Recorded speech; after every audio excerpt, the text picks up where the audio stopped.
You're listening to Maximum Medicine Radio with host Doc Martin. Stay tuned in or call in. You won't want to miss what's happening next.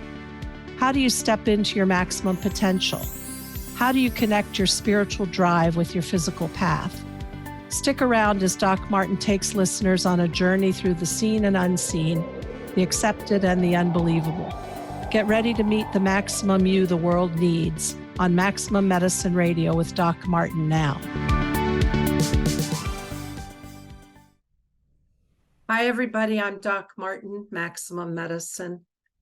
We're going to talk about remote healing tonight, and that's a subject I love to learn all about.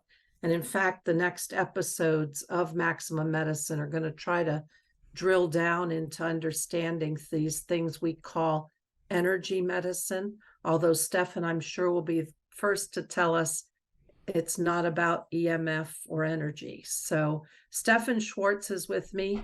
He is a remote viewer, a researcher of the parapsychology. He has written and researched a lot of remote viewing, and he just knows a lot about a lot.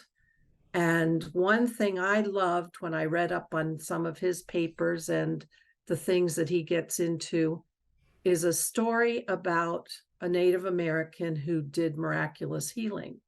And we want to start with that story and then roll into how does that happen? What is going on? Are there physics constructs that we can understand?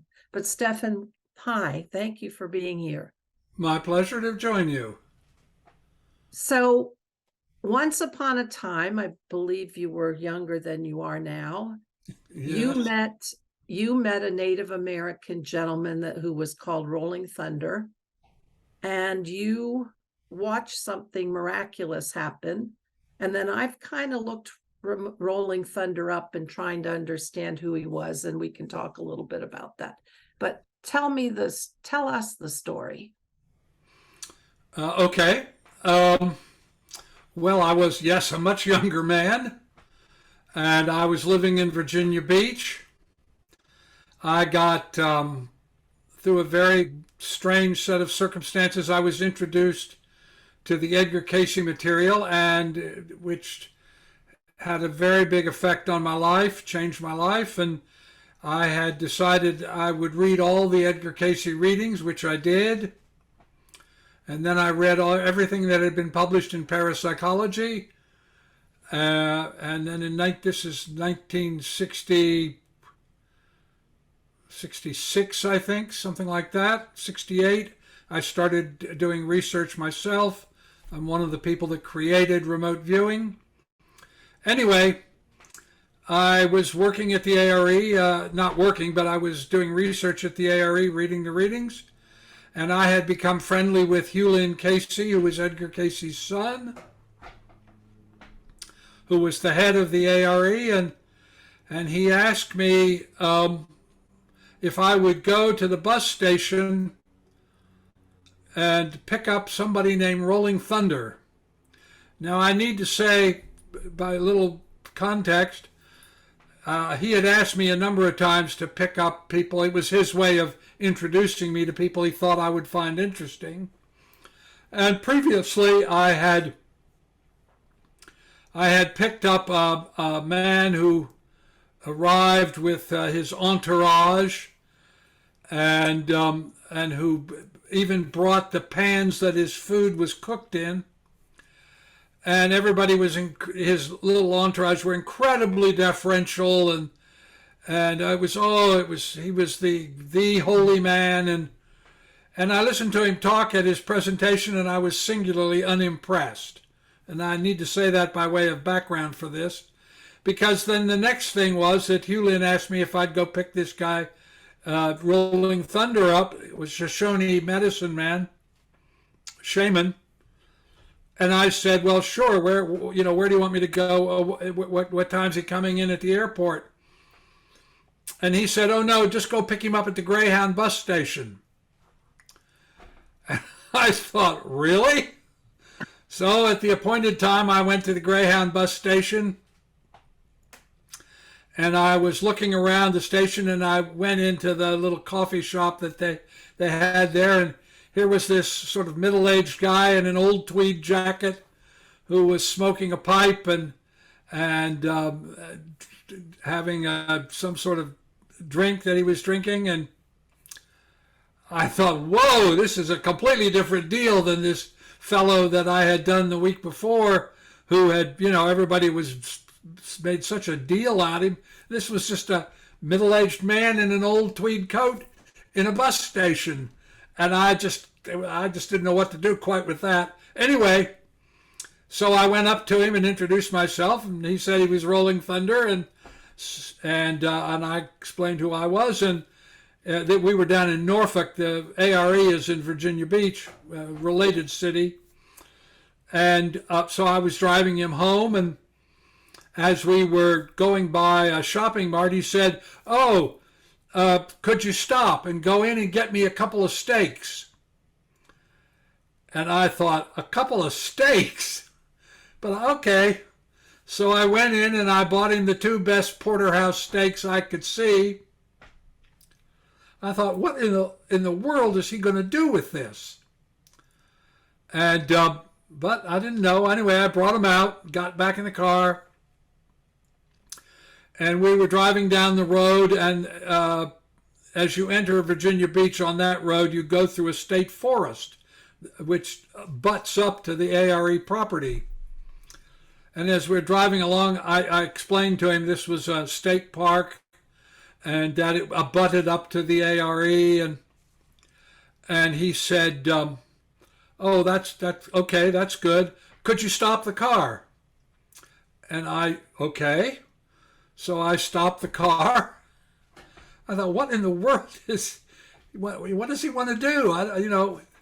He wants to go into the woods, take a leak or something? I don't know. Anyway, he got out of the car, and he said to me, "Please be sure and bring the steaks tomorrow." And he walked into the woods, and that was it. I thought, what in the world?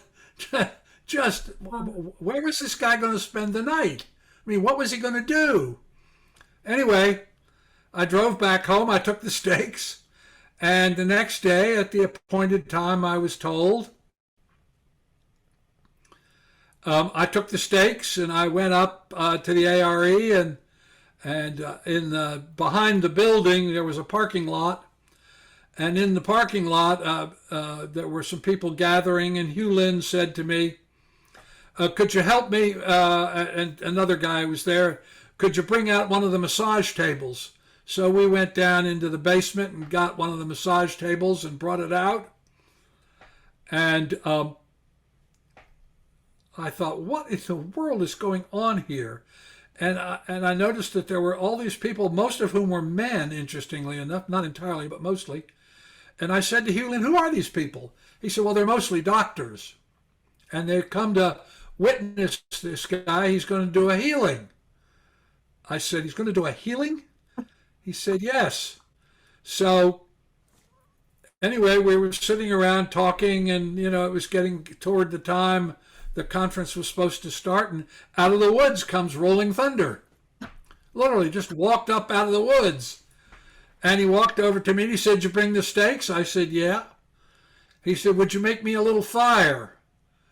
I said, "Yes, I would make you a little fire." And so I built a little fire, and I didn't know what to do with it. I didn't know what that was about. And then came the time to start, and these 2 ambulances pulled up. And out of the ambulance, they brought out on gurneys these 2 boys. I didn't know who they were or what it was all about or anything. And I said to Rolling Thunder, who had brought out, he had a little bag with him, and out of it he brought an eagle wing, like a half from the breast and the wing of an eagle. And he said to me, "Did you bring the steaks again?" And I said, "Yes, I've got them." And he said, "Good." And I gave him the 2 steaks. I thought, what has this got to do with anything? And he threw the 2 steaks on the ground, and he took them out of their packaging and threw them on the ground. I thought, my God, that's 2 porterhouse steaks. I just, what? Anyway, so he went over and he talked with Hugh Lin, and he talked with what turned out to be one of the boy's doctors. And he brought him up. He brought this child up. They were young men in their teens. And they put him on they took him off the gurney and put him on the massage table. And everybody gathered around. So there's 50 doctors and who are watching this and being very snide about a lot of it. Comments, we came out to witness this. Look at this guy, making jokes about it and everything. Anyway, so this boy had an injury on his back, and Rolling Thunder began this ceremony. He was sort of chanting to himself, and he would sort of sweep this eagle wing down the boy's back like that. Not touching it, but just sweeping down it and chanting, and it went on for, I don't know, maybe 15 minutes, maybe 20, and everybody's moved in a little closer to watch it, and nobody's talking now, but they're all paying a lot of attention, and he quits, and he looks at the doctor, this boy's doctor, and he kind of draws him in, gestures to bring him in, and the doctor comes over and looks at this, and he looks at Rolling Thunder, and clearly something very strange has happened. And I can't quite figure out what, because I didn't quite know what was wrong with the boy. And this doctor goes over to Hugh Lin, and he's just clearly very agitated, and but in a good way. And I don't understand how he could do this. And he said, and my Lord, I never would have thought this was possible. And whatever it was, the boy was healed. So they took that boy away, and then they brought in the second boy on his gurney. And this boy had a big wound in his leg. And you could see it. It was obvious. And so Rolling Thunder, the whole thing began again, and the business with the eagle wing, and back and forth, and he's chanting, and I think, what is happening here? And after about 20 minutes, now the doctors are all, they just are completely mesmerized by this, as am I. Not snide anymore. And he stops. Huh? Not snide anymore. No. Everybody's on full attention. No comments. And after a little while, he turns and he again gestures to the boy's doctor, and he says, "I'm having a very hard time. This boy's mother does not want him to be healed, and she's blocking me." And they go over and they have this conversation with the mother, and Hugh Lin comes back, and I said, "What in the world is going on?" He said, "Well, this child has a lot of problems, and his mother is," he said, "in my opinion, she's not unhappy with his wound because he's dependent on her, and it's like he's a little boy again instead of the sort of rebellious youth that he was, and she doesn't want him to get well."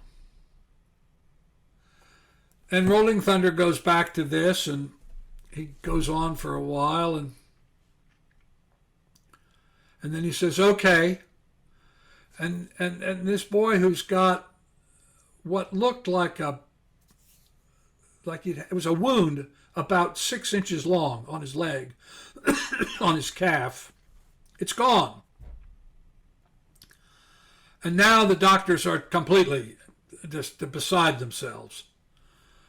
And so everybody goes into the auditorium where there's going to be a president. Rolling Thunder is going to speak. And they go in, but Rolling Thunder hangs back. And everybody else is gone except that me and Rolling Thunder and Hugh Lin. And Rolling Thunder reaches down and takes my 2 steaks, and I notice that they are now all shriveled up. And I realize that he has been stroking this eagle wing down and flicking it into the steak. I hadn't actually understood what he was doing. I just noticed the flicking, but then as I thought about what he had been doing, I noticed every time he would go down the wound and he would flick it into the steak, and that what he had done in some way that I had no idea about, that he had transferred whatever it was, the wound, into the steak, and that it was all shriveled up. You know, like you'd leave it out for a week or something. And he kicked the steaks into the fire that I had built him, and they burnt up.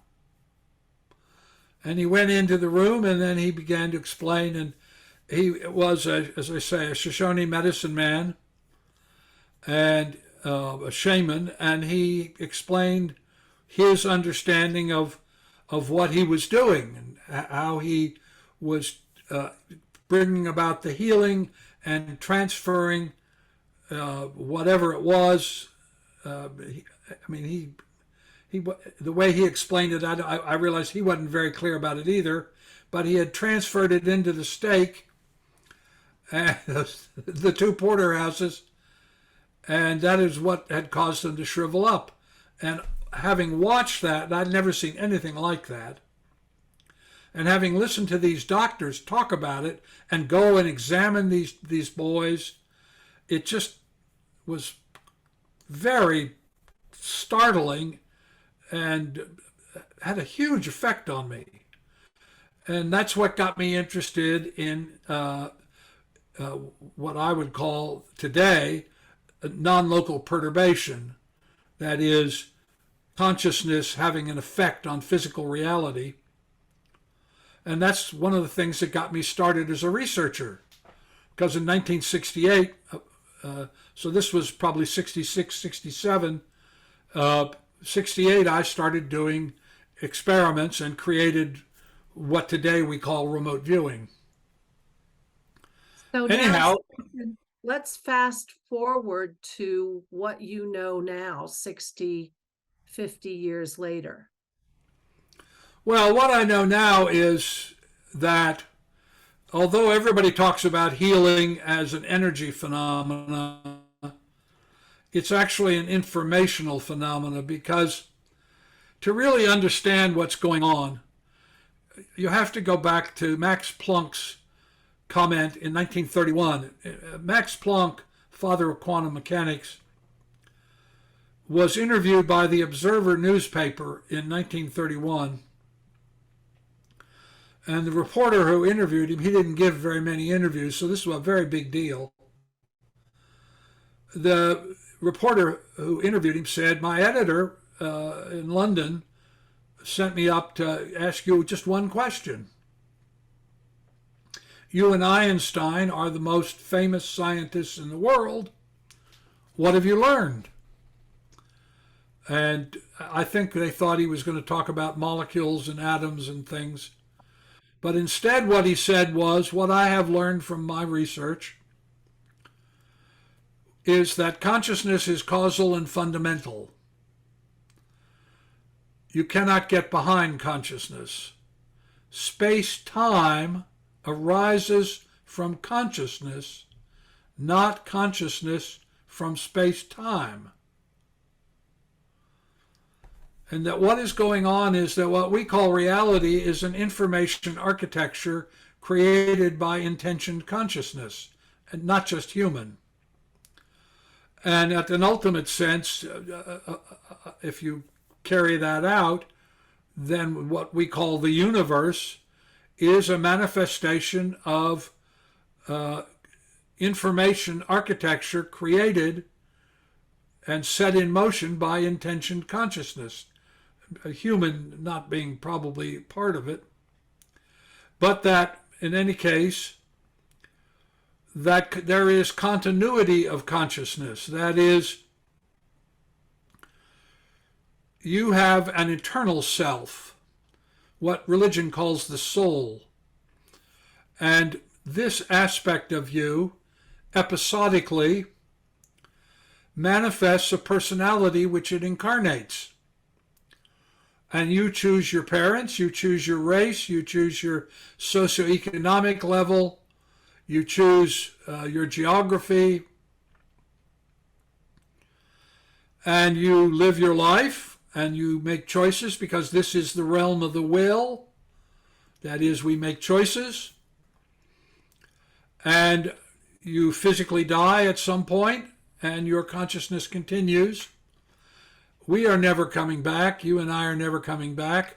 But the eternal self of each of us will, at some future time, for some future reason, manifest another personality that incarnates.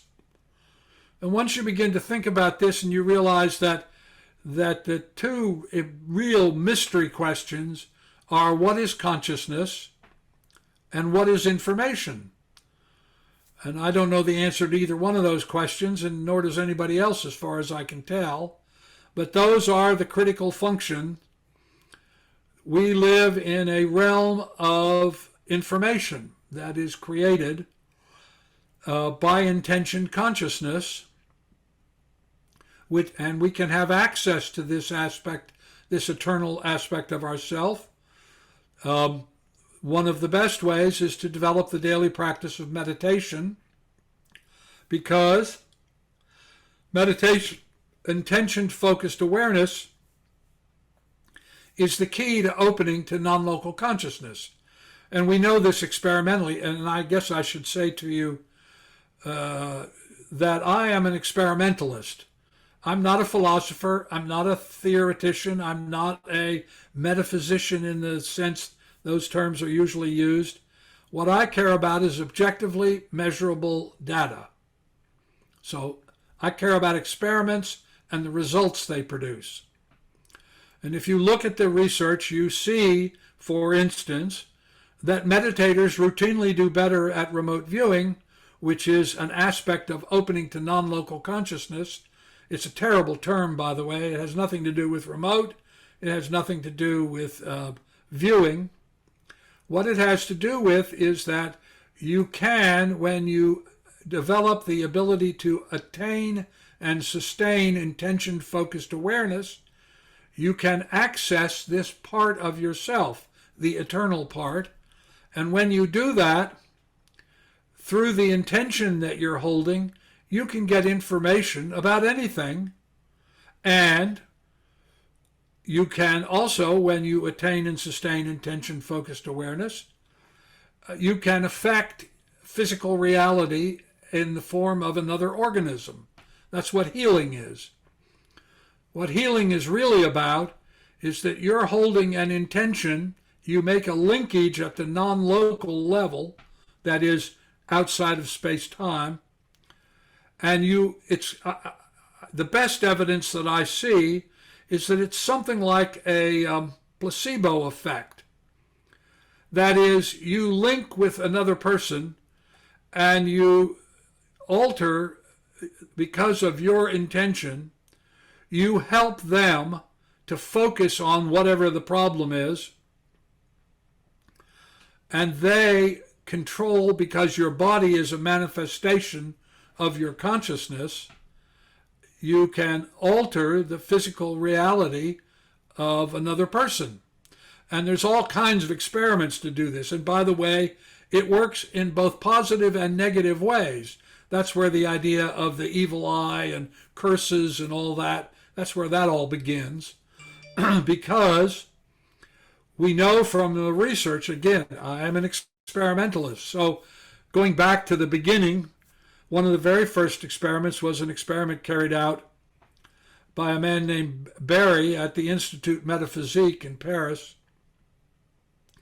And he took bacteria and grew them in Petri dishes and he had people focus intention, and randomly he assigned them to either focus good intention or bad intention, and the ones that were focused with good intention tended to get more robust, and the ones that were focused on bad intention, negative intention, were physically damaged. So if you look at the whole body of healing research, and it's been going on now really in a very formal sense since Barry's work in 68. I mean, it is part of the ancient traditions. What we don't realize or don't think about is that that humanity over the course of its existence developed what I would call empirical observational sciences. For instance, the idea of remote viewing hardly began with me. The oldest remote viewing that we have on record that's recorded, it was in the 46th chapter of Herodotus's Histories of the World. Herodotus is the father of history. He's recognized as the first person to create what we call history. And he's writing about an event which happened in the 5th century BCE and involves Croesus, the king of the Lydians. Lydia is now a part of Turkey, but was then a kingdom within what is the territory that's now Turkey. And Croesus, who we think of as rich as Croesus because he was the first person to create coinage, coin money, got word that he was about to be attacked by the Phoenicians, the Persians, what today would be Iran, and by Darius, and with a much bigger kingdom. And he was very concerned, quite obviously, because his kingdom was going to be attacked by a much larger force. And he didn't know what to do. And so he assembled 7 teams of today we would call them diplomats. And he told each team to go out to one of the 7 oracles of the ancient world and to wait 100 days. And on the 100th day, they were to go into the oracles and ask, what is Croesus, son of Alyattes, king of Lydia, doing right now? And to come back and tell him what the answer was. And the only one whose answer we know is Delphi, because that was the correct one. So, of course, the diplomats who were sent out, these teams who were sent out, waited the 100 days, went into the oracles. The oracles, of course, are what today we would call remote viewers, because humanity understood, and we know that going back to Neanderthal, that there was an awareness that consciousness had continuity. And so these oracles in the ancient world, and also the oracle of Siwa, which was Egyptian, or the talking idol of Ixchel, which was on Cozumel, which was Mayan, these were all, the oracles were all made up of groups who were identified as children as being gifted at opening to non-local consciousness, and who were trained in how to do it well to their fullest ability. The oracles at Delphi were young girls who were taken at about just the beginnings of puberty, and they were called the Pythonesses, and they were trained in a kind of meditation. Anyway, on the 100th day, the oracle at Delphi, the team went in, and before they even asked their question, the young girl said, I can see the sands of time, the 100 days, and I see the great ocean that they had crossed over to get to where the oracle was, and I see a turtle what was it, a turtle and a ram cut up and thrown into a bronze pot of water with a great bronze lid. And of course, that made absolutely no sense to these guys. But they did what they were told. They wrote it all down. They went back. And when they got back, each of the teams, and they each reported what they said, when the team from Delphi spoke, Croesus got off his throne and bent down and gave obeisance to the oracle, because he had thought to himself, this, by the way, is exactly the way we would do a remote viewing experiment today, what we call an outbound remote viewing, where you describe what somebody's doing. Croesus thought to himself, well, what can I do that nobody could possibly guess? Because if they said, well, Croesus is sitting on his throne issuing edicts, well, I mean, he's a king, so of course that's what he's doing. But instead, he decided that he would have a fire built in the courtyard of his palace, and a kind of triangle brought in, or a kind of tripod brought in, and a great urn of bronze filled with water and a big bronze lid. And he cut up this turtle and this ram and threw them into the water, exactly as she described. That is the oldest remote viewing in history. But in any case, what we have learned is that these empirical sciences, other examples would be Ayurvedic medicine, acupuncture, the idea that healing can be done by intention, the idea of what we would call remote viewing could be done. I would call those non-local perception and non-local perturbation today.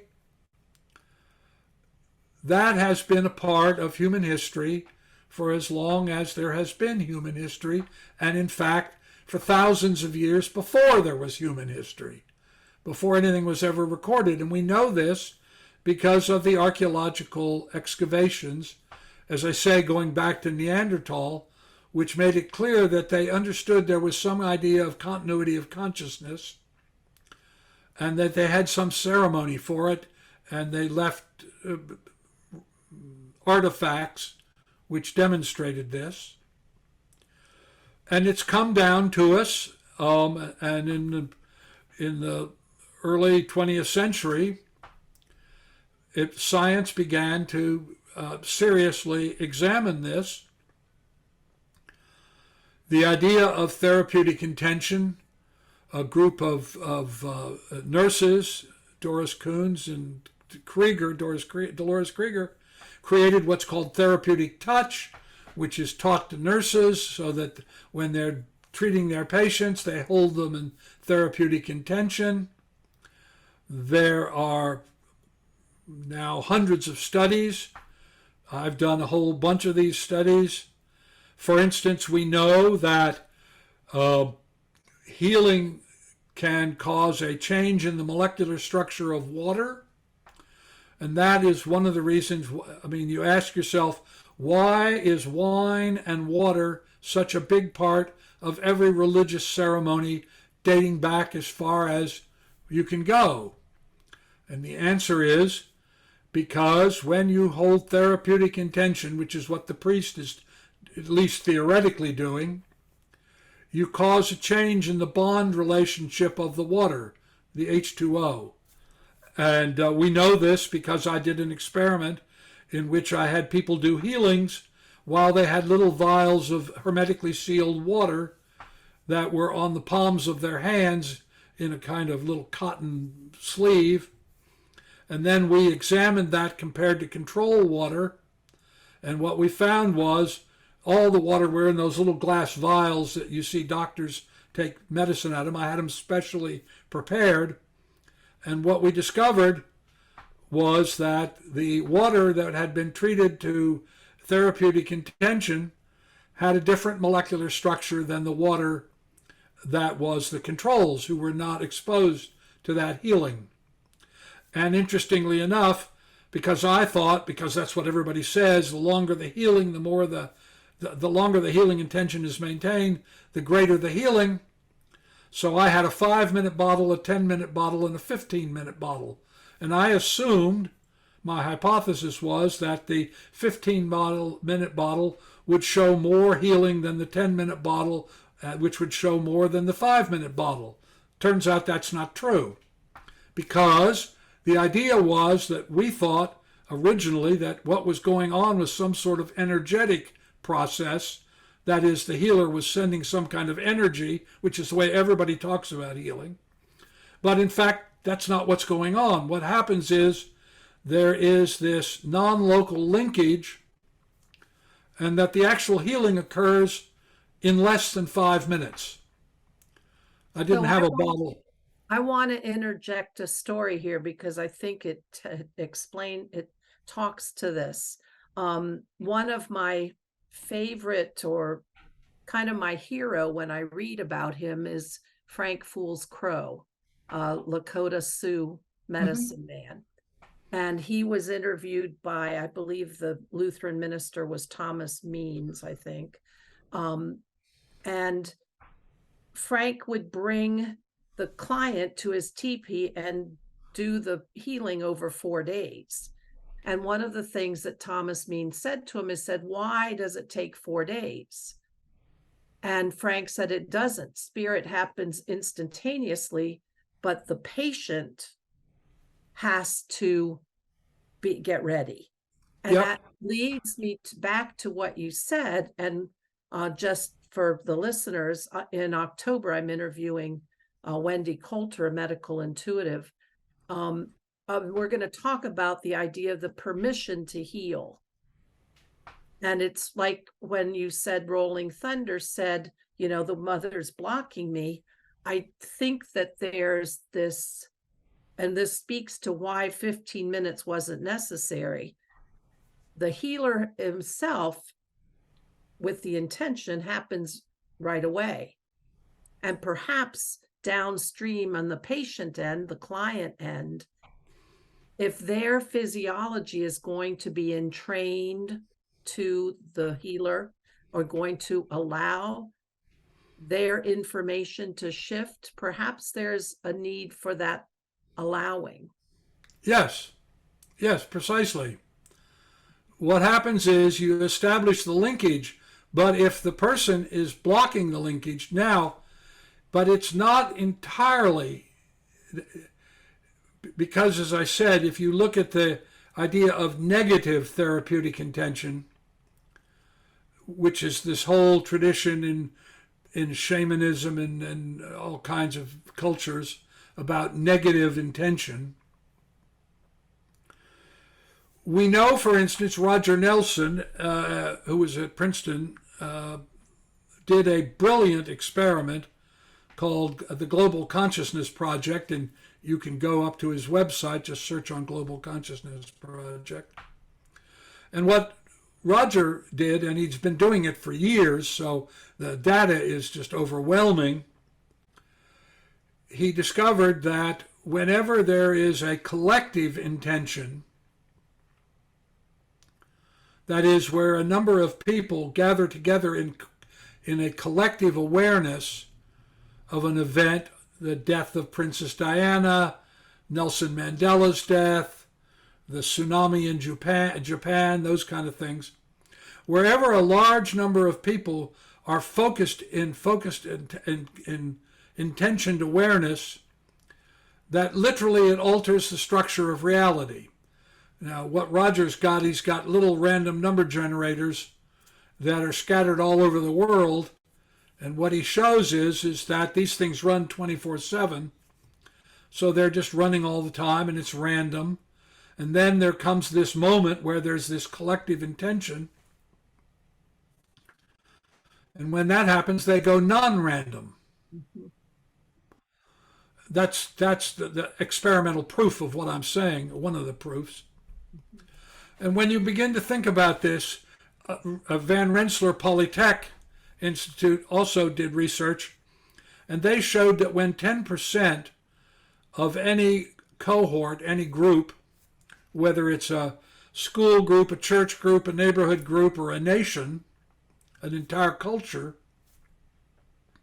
when 10% of the cohort change their consciousness about something, the whole cohort has to change to accommodate to it. And in fact, that's what's going on in the United States. Now, the culture war is really, that is tearing us apart as a country, is about people holding collective intention about things which are not true, but they believe them passionately. Yeah, I was just thinking that that's related to what we talk about in my spiritual group. We talk about thought forms. We use this word thought forms. And, there is a collective, the consensual reality shifts. And you have a whole group that are in a whole different dimension, a whole different reality. Yes. I mean, I'll give you some examples of this. Think about the difference. Think about smoking. When you were a girl and your parents took you over to somebody's house, there was a coffee table in the living room and it probably had an ashtray and there were some matches or a lighter that your mother told you not to fool with, and people smoked. Now, while she lit up her Lucky Strike. Yes, okay, there you go, exactly. Now, nobody passed a law that said you can't smoke. The president didn't get on television and say, from now on, no one in America should smoke. What happened was doctors began to report the illnesses that arose from smoking, and enough people listened to it that you never see those ashtrays anymore, you never see those lighters, and you never see those Lucky Strikes. Why? It's because consciousness changed. I'll give you another example. We used to say gay, where now we say LGBTQ. Did anybody pass a law that said you had to stop calling it gay and start calling it LGBTQ? No. What happened was a collective intention by enough people was held that that language changed. Or I'll give you another one.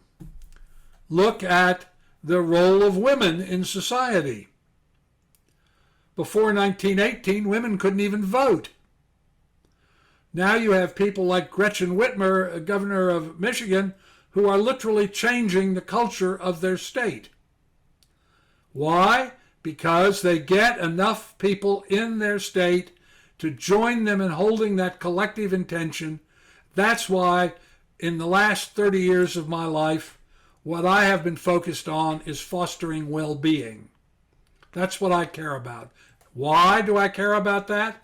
Because if you look at the social outcome data, again, I'm a data person, what you discover is that when you look at the options that are available to an individual or a society, and you look at one of them is inevitably more fostering of well-being, more compassionate and life-affirming than the other options. None of them may be great, but one of them is always better. And if you always choose the option that is the most compassionate, life-affirming, and fostering of well-being, what you see at the individual level, at the social level, is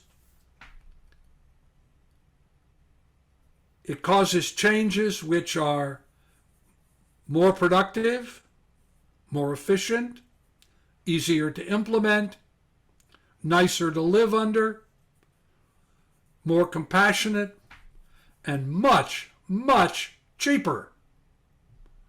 That's the one where everybody says, oh, we can't afford to feed children in the United States. We have all kinds of problems about nutrition for children. And yet, when you look at it and you look at the data outcome, what you see is that feeding children is so much cheaper than not feeding them that you can hardly believe people would make such a decision. And the reason they do is that they have other priorities than fostering well-being. And so if you're going to be involved in healing at the social level, what you have to do is what I call the quotidian choice. And that is every day you make dozens of choices. You go to the store, you buy a particular brand of toothpaste, you buy a particular brand of toilet paper, you buy a particular brand of cat food, whatever. If you take the time to look at the companies that make those things, and you always buy the kind that is made by the company that does the best at being compassionate, life-affirming, and fostering of well-being, you are voting and you are creating social change that is life-affirming. And if you tell what you're doing, you do it as a discipline, and you tell 10 people that you're doing it as a discipline, this is your healing discipline, and invite them to join you and tell 10 of their friends, if the people that were doing this, who choose to do this, just the people that are listening to this at this moment with you and I, Dr. Martin, they could change the outcome of the 24 election so that it fosters well-being. Forget about politics. Ask yourself, what fosters well-being? At every level, from the bacteria in your soil to humanity and all the other beings that live on the earth. When you choose to support well-being, you become an agent of change that supports awakened consciousness. This is how Gandhi got independence for India without a war. You know, just before he was assassinated, a reporter from the Times of India went up to Gandhi. He was at the ashram, and they said to him, Gandhiji, my editor sent me up to ask you just one question. And he said, what's the question? And the reporter said, my editor wants to know, how did you force the British to leave India and give it independence? How did you get them to give up their most precious colonial possession? And you did it without a war. You have no position, you have no money, you have no army. How did you do that? And Gandhi's answer makes this point. He said, it isn't what we did that mattered, although that did matter. It isn't what we said that mattered, although it did matter. It was the nature of our character, who we were, who we are, that made the British choose, not force, choose to leave India and give us independence. So if those of us who are listening to this program want to create social change, want to bring about healing, what we need to do is to exercise the quotidian choice and always choose the option, whatever that is the most compassionate, life-affirming, and fostering of well-being as you understand it at that moment. So we have about 3 or 4 minutes left. Would you extrapolate that, and from what you've known, just tell us advice for the people who are actually one-on-one healers? What should they focus on? You should focus on what is in accord with the eternal self's interest for that person. When you hold someone in healing, what you should be asking for is not your idea of the outcome, but I ask that this person have healing as would be best in accord with their soul's purpose. And how can you promote the client in that realm of allowing or giving permission?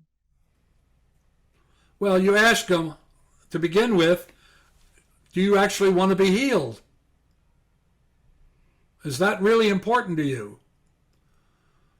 Do you really want this to happen?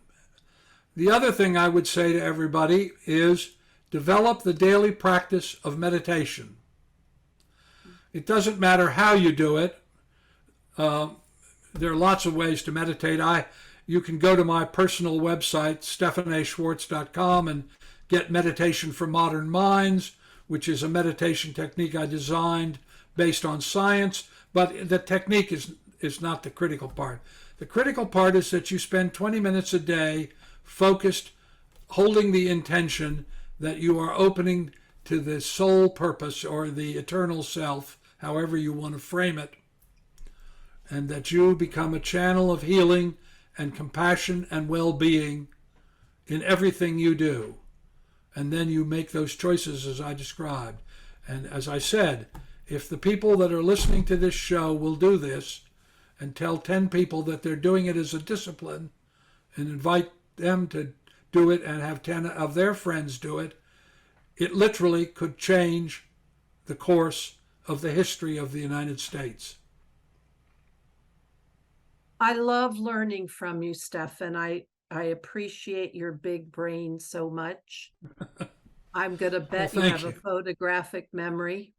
But I love the research you've done. I love what you're teaching us. And thank you for being here tonight. Thank you for sharing that story. Just for anybody who's old enough to remember the Grateful Dead, Mickey Hart had a ranch out in California that he got Rolling Thunder to hang out there. And of course, all the hippies were out there. Anyway, so that's just a little tidbit there. But Stephan, thank you for being with us tonight. It was wonderful talking with you, listening to what you've learned over the years. Thank you. My pleasure. Thank you very much. All right, everybody, we'll be back with Maximum Medicine in 2 weeks and then again in a month, and we'll see you then. Good night. You've been listening to Maximum Medicine Radio with Doc Martin. Tune in next time while the doc talks health, spirituality, and the impact your beliefs have on every part of who you are, body and soul. Doc Martin unpacks the challenges we face as human beings and teaches callers to open the door between the scientific and the mystical.